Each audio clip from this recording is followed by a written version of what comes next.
че няма невъзможни неща, доказва и предприемачът Иван Александров.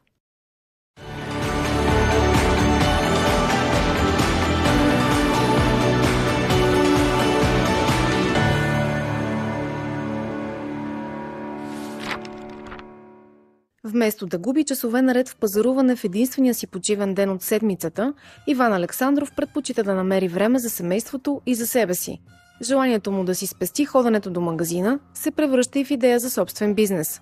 Аз мразех да пазарувам в физически магазини и всъщност си казах, че сигурно има и други хора като мен. От една страна си казах, че искам да правя нещо, което може да стане голямо. А от друга страна иска да започне нещо, което не е правено до този момент. Това дава началото на eBag. Предприемачът, който е изпълнителен директор и мажоритарен собственик на Convenience, компанията, която оперира зад бранда, използва опита си в дигиталния маркетинг при реализация на проекта. През 2014 той напуска агенцията, в която работи от години. Преди това обаче си дава кратка почивка. Всъщност починах си 3 дни. На 4-ти ден се събудих и си казах, окей, вече съм пълен с енергия, трябва да видя с какво ще продължа нататък. Почивката не е за мен, съм млад човек, имам време, когато почивам. Започва да разглежда различни варианти, като най-голям е интересът му към доставка на хранителни продукти.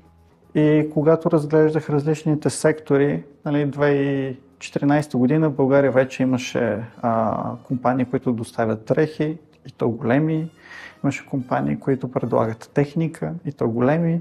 Така че си казах, тук в тези сегменти тези хора имат доста повече знания от мен, така че няма как да се конкурирам.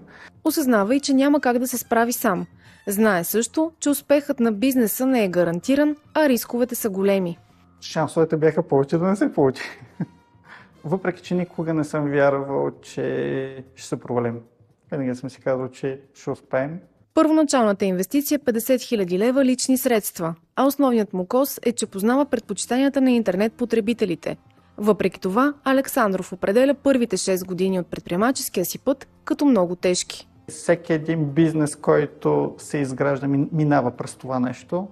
И всъщност дори съм благодарен на това, което се е случило, защото ако ни беше сполетял един бърз успех от началото и нещата се случваха прекалено лесно, със сигурност щях да съм друг човек в момента и може би бизнеса нямаше да съществува. Как успява да намери формулата бизнесът да бъде на печалба? Ние сме били 8 години на загуба.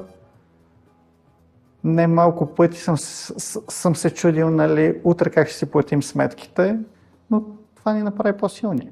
Предприемачът не крие радостта си от това, че компанията му е единствена в сектора в цяла Европа, която е на печалба.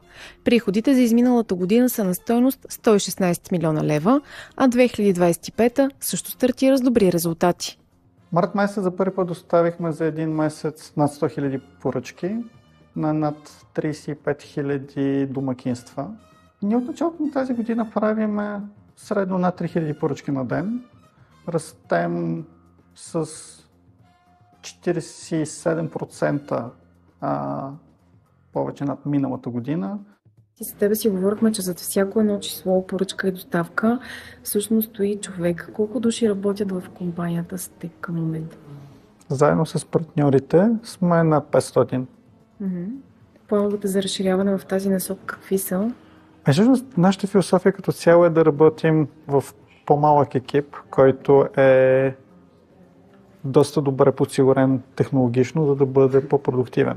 През 2018 година той прави една от най-важните стъпки за развитието на компанията. Отваря собствен склад, който да обслужва поръчките, а към момента фокусът му е върху изграждането на втори център, който трябва да е значително по-автоматизиран и дори да постави началото на разширението на бизнеса в цялата страна. Моята мечта е след години ние да можем да доставяме в рамките на всяко едно кътче на България. Онлайн магазинът, основан от Александров през 2015 година, спечели голямата награда компания на 2025 на Forbes Business Awards. Колкото за наградите, които все пак са атестация за успехите на един бизнес, каква е отговорността, която върви с пличата, които получавате? Наградите първо са признани към екипа, че сме свършили добре работата, но също така са и задължаващи, защото нали, веднъж получил това признание, означава, че трябва да надграждаш постоянно. Никога не съм си казвал, че не мога повече и ще се откажа. Имал съм моменти, в които съм си казвал, окей, правиме го много грешно и така не мога да продължа и трябва да намерим новия път. Но това са две различни неща.